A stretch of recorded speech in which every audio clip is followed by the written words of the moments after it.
찬송가 516장 함께 찬양하겠습니다.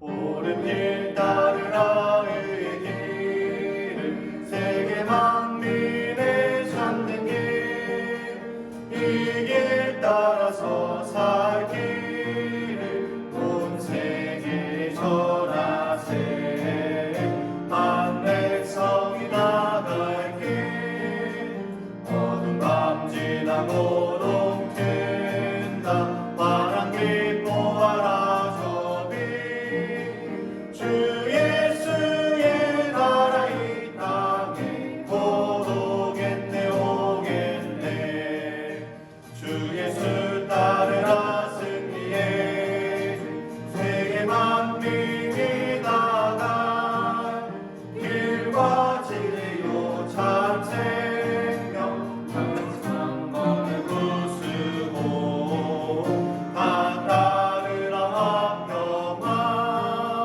어둠 밤 지나고 동튼다 바람빛 보아라 저비 주 예수의 나라 이 땅에 곧 오겠네 오겠네 놀라운 이 소식 알리어라 세계 만민을 구하려 내 주 예수를 보내신 참 사랑의 하나님 한 백성이 따를 길 어두운 밤 지나고 동튼다 바람빛 보아라 저비 주 예수의 나라 이 땅에 곧 오겠네 오겠네 고난 길에 치고 찾아온 길 많은 백성을 구한 길 모두 나와서 믿으며 온 세상이 마침내 이 진리에 살겠네 어두운 밤 지나고 동튼다 바람빛 보아라 저비 주 예수의 나라 이 땅에 곧 오겠네 오겠네. 다 함께 기도드리겠습니다. 사랑과 은혜가 풍성하신 하나님 아버지, 오늘도 귀한 하루 우리에게 허락하여 주시고 주님 앞에 가까이 나아가게 하시니 감사합니다. 사랑의 하나님, 주님 우리의 삶이 주님의 사랑으로 가득 차게 도와주시옵소서. 사랑의 하나님으로부터 받은 그 사랑만이 우리 삶에 가득하게 도와주시옵소서. 우리가 만나는 사람들에게 하나님의 사랑이 전달되고 우리 삶과 우리 교회에 그 사랑만이 가득 찰 수 있도록 인도하여 주시옵소서. 주님 우리 삶에 주님의 말씀만이 가득 차게 도와주시옵소서. 우리가 걸어갔던 그 삶의 흔적들에는 주님의 말씀을 따라갔던 흔적들만이 남게 도와주시옵고 그 말씀을 따랐던 사건들이 주님 우리의 삶 가운데 우리 역사 가운데 남게 도와주시옵소서. 주님 이제 주님께서 허락하신 말씀의 자리로 나아갑니다. 오늘도 주님께서 우리에게 주신 그 귀한 말씀 붙들고 오늘 하루 든든히 살아갈 수 있도록 인도하여 주시옵소서. 감사드리며 예수 그리스도의 이름으로 기도드립니다. 아멘. 오늘 하나님께서 우리에게 주신 말씀은 신명기 25장 1절에서 19절까지의 말씀입니다. 사람들 사이에 시비가 생겨 재판을 청하면 재판장은 그들을 재판하여 의인은 의롭다 하고 악인은 정죄할 것이며 악인에게 태형이 합당하면 재판장은 그를 엎드리게 하고 그 앞에서 그의 죄에 따라 수를 맞추어 때리게 하라. 40까지는 때리려니와 그것을 넘기지는 못할지니 만일 그것을 넘겨 매를 지나치게 때리면 내가 내 형제를 경히 여기는 것이 될까 하노라. 곡식 떠는 소에게 망을 씌우지 말지니라. 형제들이 함께 사는데 그중 하나가 죽고 아들이 없거든 그 죽은 자의 아내는 나가서 타인에게 시집가지 말 것이요 그의 남편의 형제가 그에게로 들어가서 그를 맞이하여 아내로 삼아 그의 남편의 형제된 의무를 그에게 다 행할 것이요 그 여인이 낳은 첫 아들이 그 죽은 형제의 이름을 잊게 하여 그 이름이 이스라엘 중에서 끊어지지 않게 할 것이니라. 그러나 그 사람이 만일 그 형제의 아내 맞이하기를 즐겨하지 아니하면 그 형제의 아내는 그 성문으로 장로들에게로 나아가서 말하기를 내 남편의 형제가 그의 형제의 이름을 이스라엘 중에 잊기를 싫어하여 남편의 형제된 의무를 내게 행하지 아니하나이다 할 것이요 그 성읍 장로들은 그를 불러다가 말할 것이며 그가 이미 정한 뜻대로 말하기를 내가 그 여자를 맞이하기를 즐겨하지 아니하노라 하면 그의 형제의 아내가 장로들 앞에서 그에게 나아가서 그의 발에서 신을 벗기고 그의 얼굴에 침을 뱉으며 이르기를 그의 형제의 집을 세우기를 즐겨 아니하는 자에게는 이같이 할 것이라 하고 이스라엘 중에서 그의 이름을 신 벗긴 받은 자의 집이라 부를 것이니라. 두 사람이 서로 싸울 때에 한 사람의 아내가 그 치는 자의 손에서 그의 남편을 구하려 하여 가까이 가서 손을 벌려 그 사람의 음낭을 잡거든 너는 그 여인의 손을 찍어버릴 것이고 내 눈이 그를 불쌍히 여기지 말지니라. 너는 내 주머니에 두 종류의 저울추 곧 큰 것과 작은 것을 넣지 말 것이며 내 집에 두 종류의 돼 곧 큰 것과 작은 것을 두지 말 것이요 오직 온전하고 공정한 저울추를 두며 온전하고 공정한 되를 둘 것이라. 그리하면 내 하나님 여호와께서 내게 주시는 땅에서 내 날이 길리라. 이런 일들을 행하는 모든 자, 악을 행하는 모든 자는 내 하나님 여호와께 가증하니라. 너희는 애굽에서 나오는 길에 아말렉이 내게 행한 일을 기억하라. 곧 그들이 너를 길에서 만나 내가 피곤할 때에 내 뒤에 떨어진 약한 자들을 쳤고 하나님을 두려워하지 아니하였느니라. 그러므로 내 하나님 여호와께서 내게 기업으로 주어 차지하게 하시는 땅에서 내 하나님 여호와께서 사방에 있는 모든 적군으로부터 내게 안식을 주실 때에 너는 천하에서 아말렉에 대한 기억을 지워버리라. 너는 잊지 말지니라. 아멘. 하나님의 공의라는 제목으로 말씀 전하겠습니다. 오늘 말씀은 이스라엘 백성이 일상생활에서 지켜야 할 그 율법들의 마지막 단락이라고 할 수 있습니다. 우리가 지금까지 살펴본 율법의 말씀들을 가만히 떠올려 보면 지금 우리의 상황과는 좀 동떨어져 있는 내용들도 많이 있고 지금 우리와는 다른 내용들은 다른 삶의 내용들을 담고 있는 것들이 많았습니다.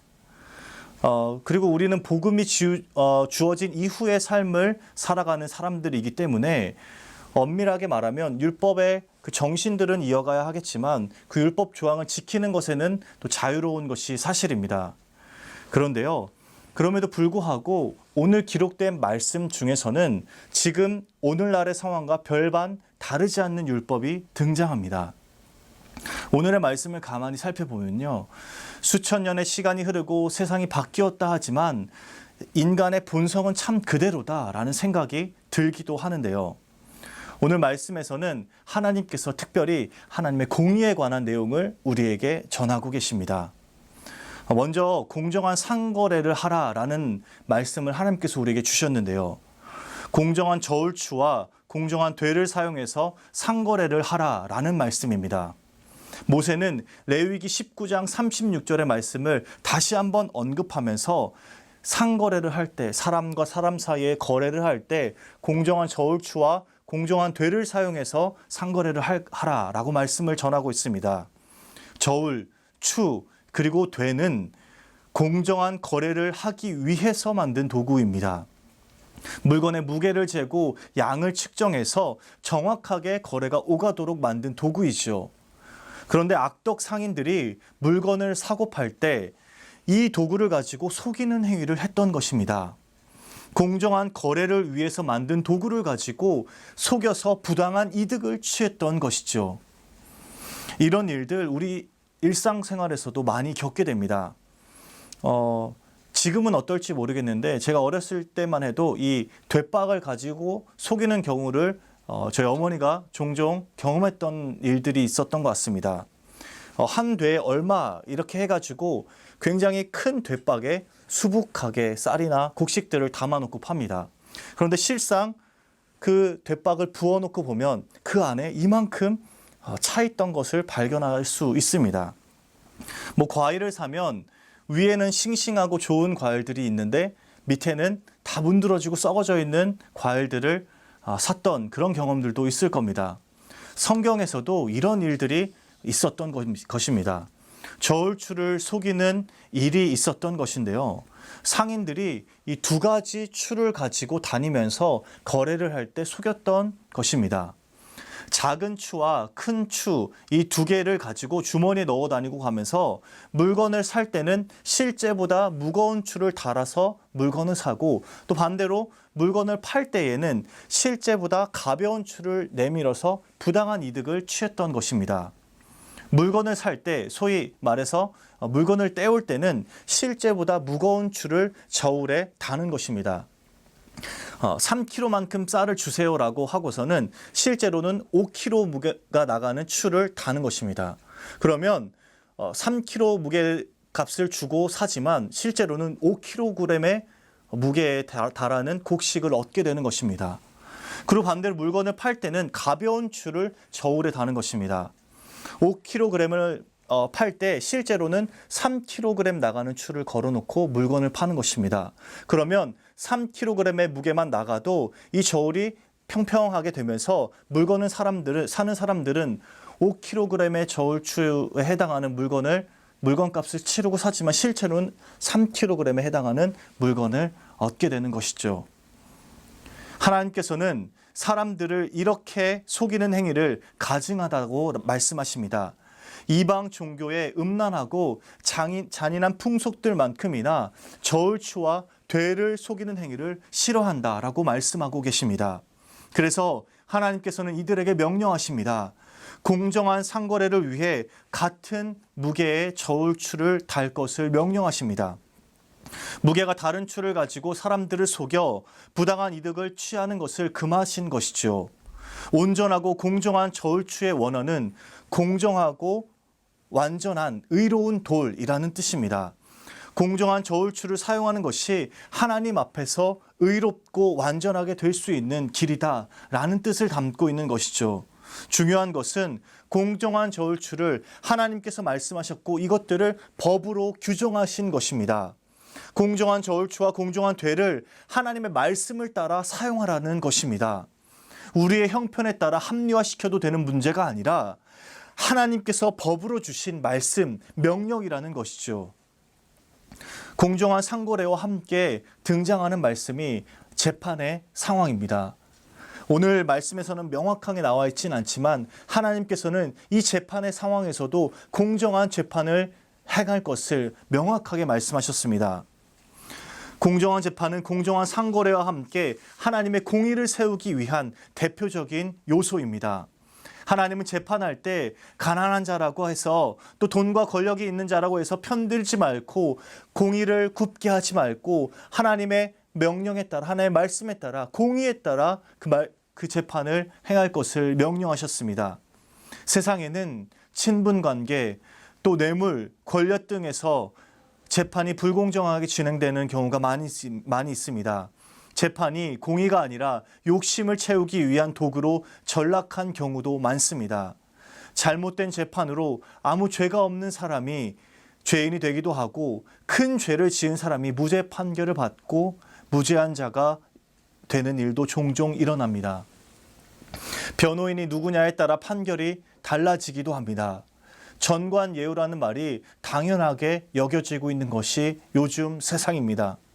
굽지 말아야 할 재판의 상황이 굽어지고 상황에 따라 사람에 따라 달라지는 것입니다. 잠언 18장 5절에 보면 악인을 두둔하는 것과 재판할 때에 의인을 억울하게 하는 것이 선하지 아니하니라 라고 기록하고 있고, 잠언 17장 23절에 보면 악인은 사람의 품에서 뇌물을 받고 재판을 굽게 하느니라 라는 말씀도 있습니다. 하나님께서는 한결같이 말씀하십니다. 하나님의 공의를 무시하고 탐욕을 위해 거짓된 상거래나 불공평한 재판을 하는 악인들에 대해 좌시하지 않을 것임을 경고하셨습니다.